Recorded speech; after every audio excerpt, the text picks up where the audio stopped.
In my 42 years of existence, I've only broken 2 bones in my whole body. It just so happens that one of those bones was my left pinky, and the other one of those bones was my right pinky. Now, some of you may remember back in 2018, I broke my right pinky because I was trimming the bushes around my house, and while holding on to the battery-powered hedge trimmer, my right hand slipped off of the guide guard, and I felt a thud, and the next thing I knew, I was driving one-handed to the ER with a paper towel wrapped around my right hand. And so I nicked the bone in my right pinky finger with the hedge trimmer, and thankfully, because it was battery powered and the juice was running down, I didn't take it clean off. But that was the second broken bone I experienced. My first broken bone was the left pinky. That happened during my days as a youth minister. And I had taken our middle school kids out to the beach down in Pensacola, Florida, and we were playing football out on the beach.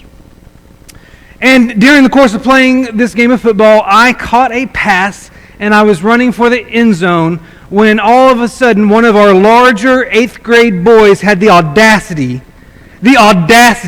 to try and tackle me. And so I stiff-armed him to the ground and scored the touchdown, but broke my left pinky on his sternum when I stuck my hand out. But the important thing is I scored the touchdown, and I humbled that 8th grade boy. That's the job of youth ministers. And as anyone who's ever experienced a broken bone knows, those parts of the body that are subject to such an injury, they become temporarily unusable. They're sensitive to touch, they're painful, and you lose their functionality for a while as they heal. And the truth is that we often come to the conclusion that anything that is broken is unusable. And we especially have that tendency when it comes to people. We have the ability, both outside the church and inside the church, we have the ability to view people as broken and therefore unusable. And that's not always a fair assessment of people. You see, we might look at people and say you're broken because of some disability you endure that's beyond your control. We might look at people and say they're broken because of some failure they've experienced in their life. It could be an academic failure, an occupational failure, a relational failure. And we come to the conclusion that they must be broken. Maybe we even encounter some people who are dealing with a mental or an emotional or a physical struggle, and we conclude that they're broken because of what they're having to endure. And when someone is deemed broken, they have a tendency to be simultaneously deemed unusable. But that's not how Jesus looked at people. I believe this is evident from the fact that Jesus pursued people who, from the world's perspective, were broken. And he not only made them feel whole again, but he also made them feel useful again. This morning, as we continue our study entitled, You Are More, playing off of the idea that when you look at an iceberg, you're only seeing about 10% of that iceberg above the water. There's a whole 90% below the surface you can't see. As we play off this idea of there being more to us than what meets the eye, I want us to consider the fact that from the standpoint of Jesus, you are more than a broken vessel. Because I'm certain there are people here today in this audience or joining us online who feel broken and unusable. But I believe there are a couple of stories, a couple of interactions in the life of Jesus that demonstrate that people are more than their brokenness. And I want to start with a story that appears in John chapter 4. It's the story of the woman, the Samaritan woman that met Jesus at the well, a story that has been prominent in several sermons. In fact, I just used her story a month or so ago, on the day before Halloween, in a sermon called No More Masks, because her story is so relatable. But what I want you to notice today is that Jesus pursued the Samaritan woman despite her relationship failures. As I've pointed out in the past, one of the most important details of this story is where it took place. John chapter 4, verse 4 tells us that Jesus had to pass through Samaria. Had to pass through Samaria. Those words speak of necessity, of compulsion. But it's not exactly true that Jesus had to pass through Samaria. See, as one commentator pointed out, there were 3 routes between Jerusalem and Galilee, but only one of them passed through the heart of Samaria. You see, Jesus could have bypassed Samaria for the most part by traveling to the west, traveling along the coast of the Mediterranean. Now, granted, the area known as Samaria that separated Galilee in the north and Judea in the south did span all the way to the coast. But he would miss the heart of it. He would avoid the major city, the capital of Shechem, or Sychar, as it is known at this time. He could have traveled west along the coast and avoided the heart of Samaria. Or he could have traveled east, crossing the Jordan River and up its eastern shoreline, bypassing Samaria altogether, which is commonly known as the route most Jews would take because they didn't want their feet to touch Samaritan soil. But instead, Jesus took the most direct route, traveling through the heart of Samaria and its capital city. But Jesus didn't have to go through Samaria. He could have chosen an alternative path.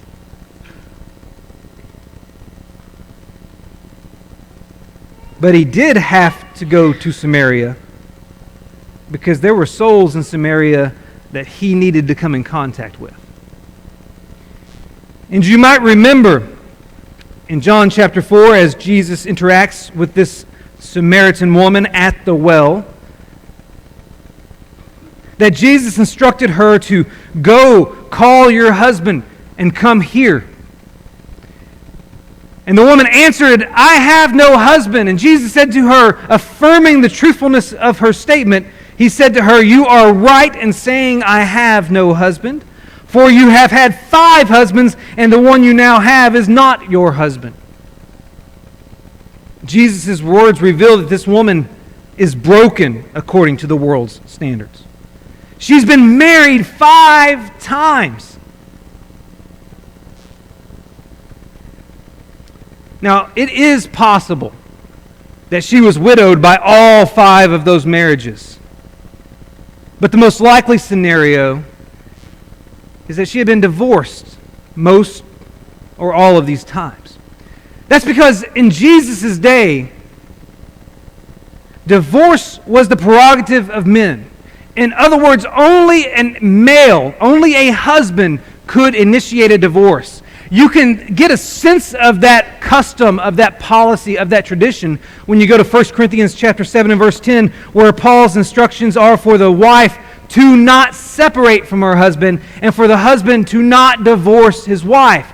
He's communicating the belief of the day, the standard of the day. Husbands could issue divorces. Wives could only separate themselves because they legally could not initiate the divorce. And so because it was the prerogative of the husband to initiate a divorce of these 5 previous marriages, some, if not all of them, could have been because the husband divorced her. It's also worth mentioning that in this day and age, there were 2 different schools of thought about divorce. They were competing schools of thought. And one of the more prominent rabbinical schools taught that you could divorce for any and every reason. In fact, if you go over to Matthew chapter 19, which begins with a conversation on the subject of marriage, divorce, and remarriage, Jesus is asked to weigh in on the debate of the day on the topic of marriage. The Pharisees approach him and they ask him this question: is it lawful to divorce one's wife for any cause. Not just for sexual immorality, not just for adultery, but for any cause. That's the question in Matthew chapter 19. Because in that day and age, there was a large segment of the population who believed and who taught that you could divorce for any reason. And so it's quite possible that this woman has experienced the pain of divorce in these previous 5 marriages. And while we don't know exactly how each of her previous marriages ended, we do know that the teachers of the day disapproved of more than 3 marriages in a lifetime, even if they were legally permissible. And we do know that her current relationship was sinful, because Jesus' words imply that she was in a relationship with a man that was of a nature that is to be reserved solely for marriage. So regardless of how you think her marriages ended, she's currently living in a relationship that is unbiblical. And as a result of her multiple marriages and her current unscriptural relationship, this woman became a social outcast. This is evident from the fact that this woman came to draw water from the well at the 6th hour, which is equivalent to noon. And this is significant because typically people fetched water in the early morning or at dusk during the cooler parts of the day in order to avoid the Mediterranean heat. Not only that, but you may have noticed that she came to the well by herself. Typically, women would come in groups to fetch water. The fact that this individual came by herself at a time when few people would be going to the well indicates that she felt a sense of shame and was avoiding social contact with other women. Now, why is she avoiding social contact? I personally think it's because she knew that people thought she was broken. In the eyes of society, this woman's relationship failures made her unlovable, unworthy, maybe even untouchable. So this woman kept to herself. This woman avoided social interaction. This woman accepted ostracism, all because the world said she was broken. And let's be honest. There are people present today and listening online who are just like this woman. Some of us have endured the pain, the heartache, and the stigma of marriages that have ended in divorce. And I'll be the first to admit it. I personally have not always been good at caring for the divorced. And it's been my impression that the church collectively has not always been good at caring for the divorced either. Sometimes we fail on this front because we're afraid we'll say or do something that makes things worse. Sometimes we fail on this front because we don't want to give the impression that we support divorce, particularly when it falls outside the parameters of what is biblically permissible. And sometimes we fail on this front because we don't have individuals in positions of leadership who have experienced divorce. And therefore, those of us who are in leadership sometimes lack empathy. Before I go any further, you need to know that I'm not going to delve into what the Bible says about marriage, divorce, and remarriage. That's a sermon for another day, and that is a sermon that will come. What I want to say today is that there may be someone here who needs to hear the rest of this woman's story, because even though society thought this woman was unfixable, Jesus didn't. Because to this broken woman, Jesus revealed his true identity. She posed this question in John chapter 4 and verse 25. She said, "I know that Messiah is coming, he who is called Christ. When he comes, he will tell us all things." And Jesus bluntly responded in verse 26, saying, "I who speak to you am He. Jesus didn't hold His identity back from her. There have been times prior to this in the ministry of Jesus where He tried to keep His identity a secret, where He might heal someone and then tell them to keep it to themselves. But He didn't do it here.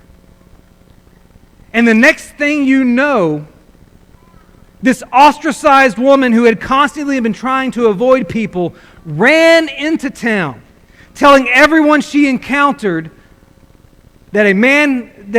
telling everyone she encountered that she had encountered a man who had told her everything she ever did, and then suggested that he might be the Messiah.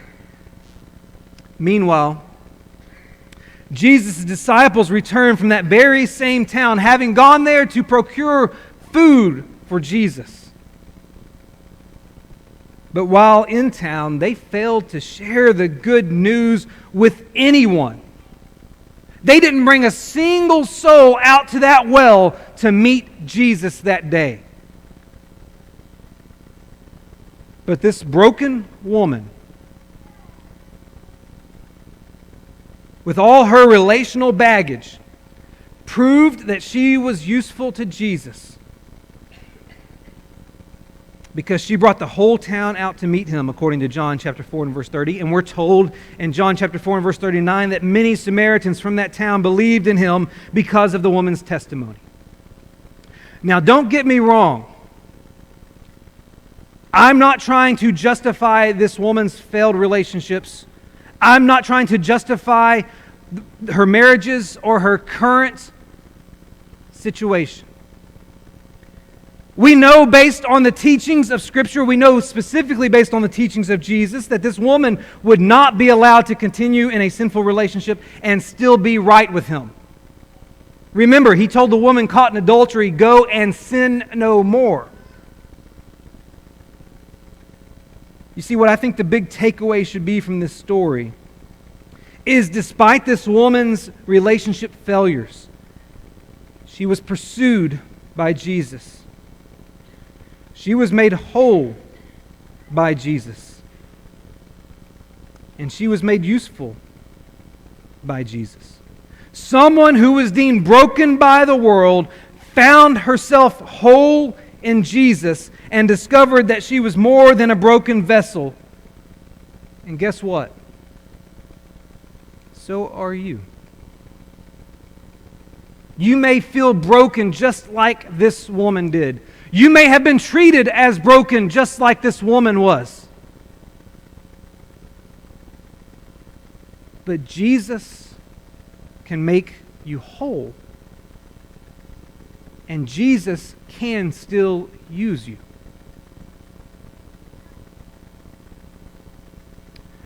But this isn't the only story that demonstrates that. If you will, turn in your Bibles over to Luke chapter 8. In Luke chapter 8, we'll discover in verses 26 through 39 that Jesus pursued the tomb dweller despite his personal demons. We read about Jesus' encounter here in Luke chapter 8 with a demon-possessed man who lived among the tombs, according to verse 27. One thing that's important to notice about this story is that it begins with Jesus sailing to the country of the Gerasenes, according to verse 26. A region that is opposite Galilee. This little detail is important because it means that Jesus intentionally left Galilee and entered a Gentile region. If you look at this map of the Sea of Galilee that's on the screen, I forgot to put some stars on here, but if you look at the very top, that's the city of Capernaum, where Jesus based all of his ministry operations from. More time spent in Capernaum than any other individual city outside of Jerusalem, right here at the top of the screen. And this whole western edge of the Sea of Galilee was part of the region of Galilee. But it's believed that the area Jesus sailed to that was opposite Galilee was over here. There's a town mentioned, Gergesa. There are 3 different names for the community Jesus went to in the Synoptic Gospels, but It's believed that it was on this eastern edge of the Sea of Galilee where there are steep slopes slanting into the sea. Jesus intentionally left the region he was known for working in and traveled across the Sea of Galilee to Gentile territory, to an area that was part of what is known as the Decapolis, to meet this man. What's also interesting is if you look at the end of the story, the community asks Jesus to leave, and you can read in verse 37 that he got in the boat and returned. Based on the sequence of events that unfold between verse 26 and verse 37, it appears that this was a day trip. It appears that Jesus left this area the same day that he arrived. And if that's the case, then it seems to suggest that Jesus intentionally went out of his way to travel to and from this one location for the sole purpose of encountering this demon-possessed man. And as I've already mentioned, this demon-possessed man lived in a tomb, but his residence isn't the only surprising detail about his life. The description we're given of this guy reveals that he, too, was a social outcast. He's someone that the world would say was broken. And here's why. This man's demons had made him unconventional. Unconventional means different from what is usual or from the way most people do things. In regard to this man, he was unconventional because he walked around naked. Luke chapter 8 and verse 27 tells us that for a long time he had worn no clothes. This detail indicates that he was abnormal. It was not socially acceptable to walk around nude. But here he is, undressed in all that he does. We also discover here in the text that this man's demons made him uncontrollable. Luke tells us that in his demon-possessed state, he was empowered with Samson-like strength so that he was able to break free from chains and shackles. The fact that the community had attempted to bind him in this fashion and kept him under guard, as the text says, is an indicator that every attempt was made to control this guy, but none were successful. This guy was completely out of control because of the demons that possessed him. And one last detail worth mentioning about this guy is that his demons made him unsafe. There's an additional detail provided in Mark's account of this event. According to Mark chapter 5 and verse 5, this guy would cry out and cut himself with stones. In other words, he would engage in self-injurious behavior on account of this demon. Makes you wonder if he harmed anyone else because he possessed this demon. Ultimately, this guy lived alone in a cemetery because his personal demons made him unconventional, uncontrollable, and unsafe, and as a result, society deemed him unfixable. So he lived alone in the tombs where his demons would go unchecked. And let's be honest. There are some people present today or listening online that are not unlike this tomb dweller. There are people who are battling personal demons right now. I don't mean that they're physically possessed by an unclean spirit that controls their actions like this guy. What I mean is that they're enslaved to something that causes harm, distress, or ruin in their lives. Maybe a substance or an activity to which they are addicted. It may be an attitude or a mindset that they can't seem to break. It may be a relationship they can't get out of or a relationship that they can't repair. It may be a mental health issue that they can't control. It may be some baggage from their past that they can't seem to offload. Maybe your personal demons have made you unconventional, uncontrollable, or even unsafe. And you've come to the conclusion that you must be unfixable. And what you need to hear is the rest of the story. Because even though society thought the tomb dweller was unfixable, Jesus didn't. When Jesus arrived on the scene, he dismissed the demons into a herd of pigs. And Luke chapter 8 and verse 35 says that then people went out to see what had happened, and they found the man from whom the demons had gone sitting at the feet of Jesus, clothed and in his right mind. In other words, Jesus fixed this man's broken life. Jesus made this man whole again, and in the process, society started viewing Jesus as broken. Look at what happened next in verse 37 through 39 of Luke chapter 8. Then all the people of the surrounding country of the Gerasenes asked Jesus to depart from them, for they were seized with great fear. So he got into the boat and returned. The man from whom the demons had gone begged that he might be with them, but Jesus sent him away, saying, "Return to your home and declare how much God has done for you." And he went away, proclaiming throughout the whole city how much Jesus had done for him. That community turned on Jesus and rejected Jesus. But their rejection of Jesus created an opportunity for the tomb dweller to discover his usefulness.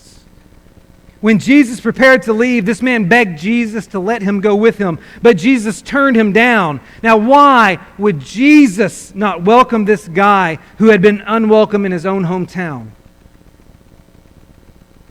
I think it's because Jesus had bigger plans for him. Because Jesus looked at this man and said, "Return to your home and declare how much God has done for you." In other words, Jesus instructed this man to go into the community that had just rejected him and serve as his representative in a place that he could no longer reach. So the man who used to be demon-possessed was not rejected by Jesus. He was redirected by Jesus. In other words, Jesus did not send him away because he was useless. Instead, Jesus sent him to where he would be the most useful. And this man proved that he was useful to Jesus because Luke chapter 8 and verse 39 concludes with the following words. And he went away, proclaiming throughout the whole city how much Jesus had done for him. This man found his usefulness in going into a community that Jesus was no longer welcome in, and proclaiming Jesus to them. Now, don't get me wrong.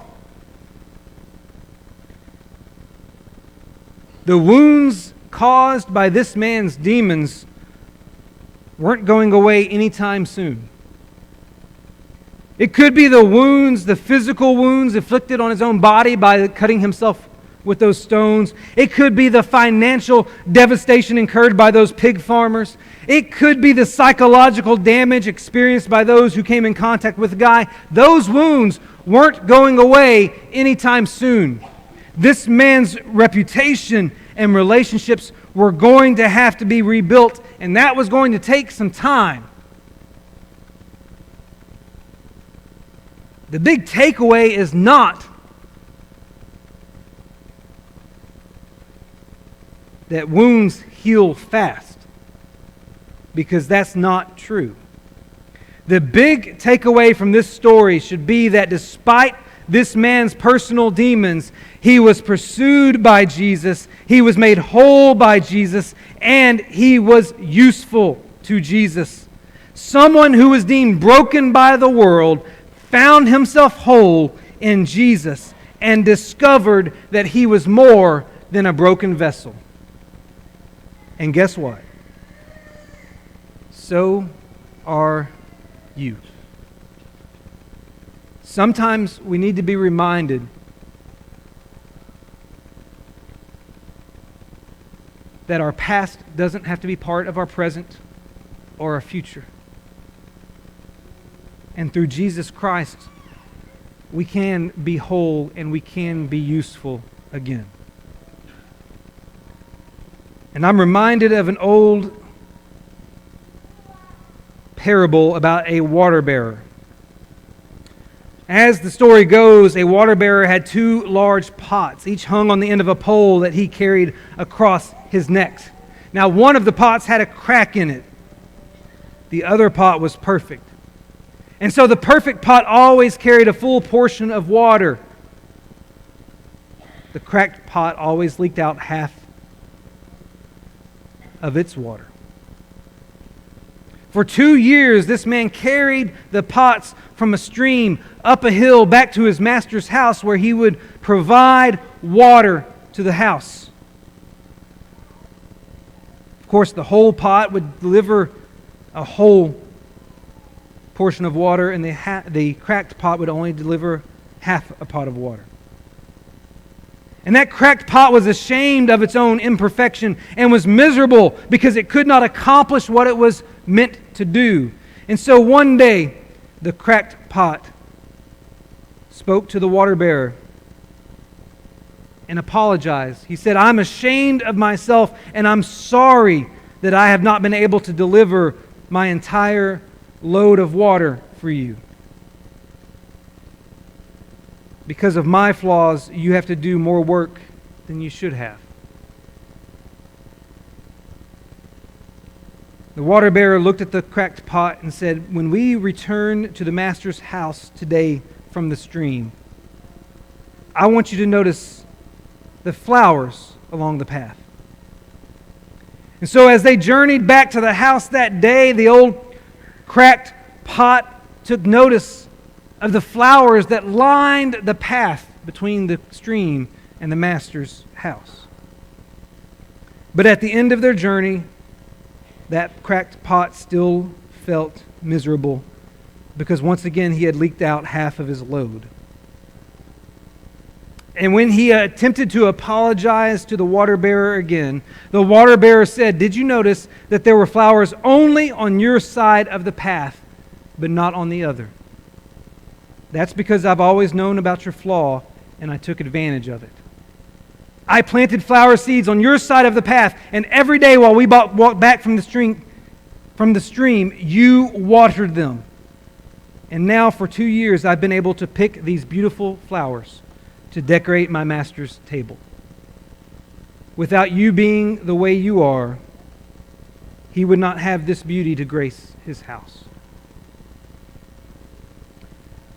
The reason I share that old parable with you is because it teaches us that your usefulness is not determined by your completeness. In other words, usefulness is not dependent on an unbroken life. Instead, your usefulness is determined by your submissiveness. Your usefulness is contingent on surrendering to the will of the one who knows how best to use you, regardless of how you've been broken in the past. This morning, I want to remind all of us that to some degree, all of us are broken. All of us are in need of repair. And only Jesus can provide that repair. And just because we've been broken doesn't mean we can't be useful.